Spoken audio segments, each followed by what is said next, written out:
Hey guys, welcome back to the channel. It's ID Vixen and you're watching Vixen Reviews. So today I'm reviewing Season 3, Chapter 7, The Bite of Stranger Things. Of course, there is going to be spoilers throughout, so if you have not watched it, please don't continue. If you do not care about spoilers, please enjoy the video. Alright guys, you have been warned. Okay, so this was actually like a lot happened in this episode. It was like just filled with action.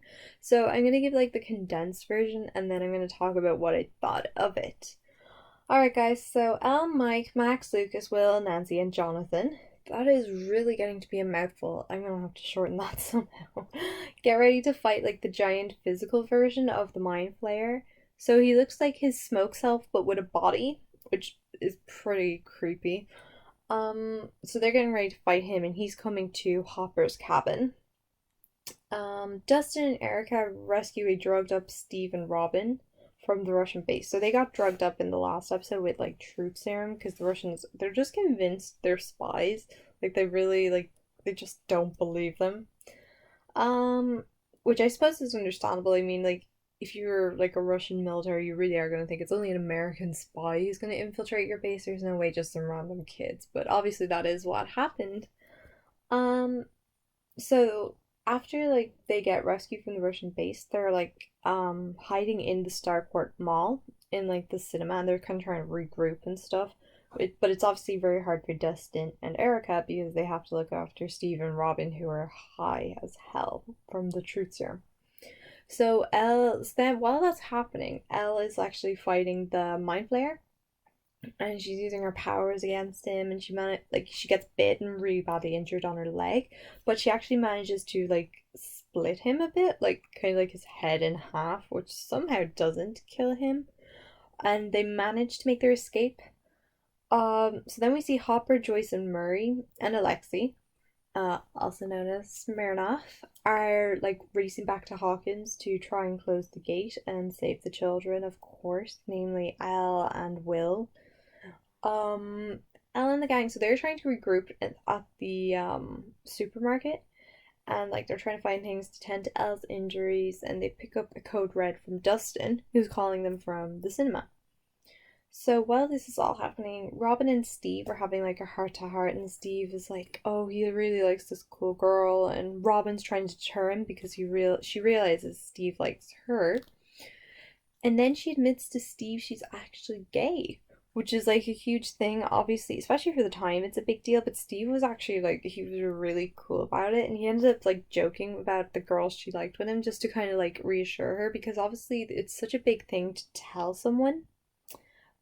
And he could see like how distressed she was. Like Steve is really such a good guy. I love Steve, and I just hope someone like gets with him in like next season or something. Because yeah, Steve deserves love. He works so hard. He's such a good guy.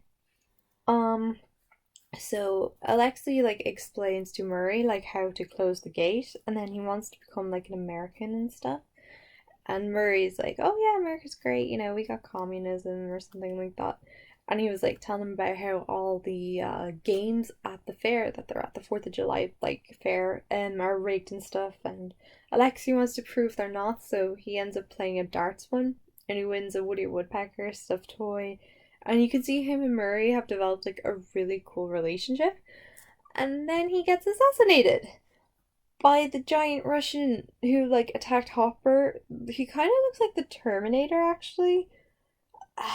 Yeah, he killed Alexei. That was really annoying because I really liked Alexei, and you want Alexei to like, you want him to become an American, and then he's just dead. It's it's like Game of Thrones style. They went Game of Thrones there. It was really annoying. So then the more Russians at Starcourt, they're like hunting down like Dustin and the gang, and then they like find them. So they're kind of like corning in on them. They have their guns. They're gonna kill them, like, and then Elle comes and saves the day. She uses her powers and she murders the three Russians with a car. So she saves her friends, and then Elle, next thing you know, Elle's like screaming in pain, and that kind of closes the episode. So, like I said, there was like it was a great episode and like so much went on. This is probably like the most insane episode with like all the action and stuff. And then even then there was like real character development and you really grow you really grow attached to like the other characters like Alexi, and then they just take him away and it's like the worst thing ever. He's like my favorite character. I even liked him from the start. He was so cute. Like, oh, but to find out like Robin was a lesbian was actually like really shocking. Like, because for the whole series, like, well, season, they kind of pegged it that Robin and Steve were gonna get together. So I like that they added this twist to it, and it was a really good one. And just to kind of see how Steve dealt with it, so they nailed like the character development for both Steve and Robin, which is great. Um, and it's just it was a really good episode. I really enjoyed it, and like, oh my god, the finale, guys. I cannot wait to talk about the finale of this like season. It's oh so exciting, guys. Alright guys, thank you for listening to the video. I hope you enjoyed it. Please don't forget to smash up the thumbs up button. And of course, if you are new here, please subscribe down below. Alright guys, this is ID Vixen signing off.